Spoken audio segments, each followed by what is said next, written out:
കൊച്ചി പനമ്പള്ളി നഗറിൽ ദാരുണമായി കൊല്ലപ്പെട്ട നവജാത ശിശുവിന് പുല്ലേപ്പടി പൊതുശ്മശാനത്തിൽ അന്ത്യവിശ്രമം.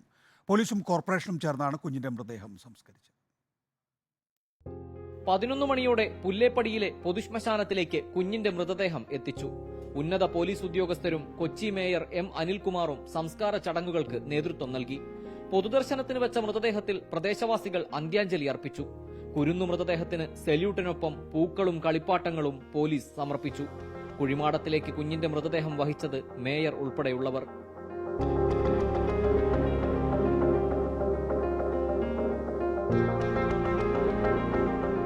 ആ കുട്ടിയുടെ ശരീരം ഏറ്റുവാങ്ങാൻ ഒരു നഗരം മുഴുവനും ഉണ്ടായിരുന്നു എന്നുള്ളതാണ് ഒന്നാമത്തെ കാര്യം. മേയർ എന്ന് പറയുന്നത് ഒരു വ്യക്തിയേക്കാൾ കൂടുതൽ ഒരു നഗരത്തിൻ്റെ പ്രതീകമാണ് എന്നാണ് ഞാൻ കണക്കാക്കുന്നത്. അതുകൊണ്ട് കൊച്ചി നഗരം നമ്മുടെ കുഞ്ഞിനെ സത്യത്തിൽ ഇരുകൈയോടുകൂടി സ്വീകരിച്ചു എന്നൊരു സന്ദേശമാണ് ഉണ്ടാകുന്നത്. ഒടുവിൽ ശ്മശാനത്തിന്റെ കവാടത്തിന് ഇടതുവശത്ത് കുരുന്നു പൈതലിന് അന്ത്യനിദ്ര.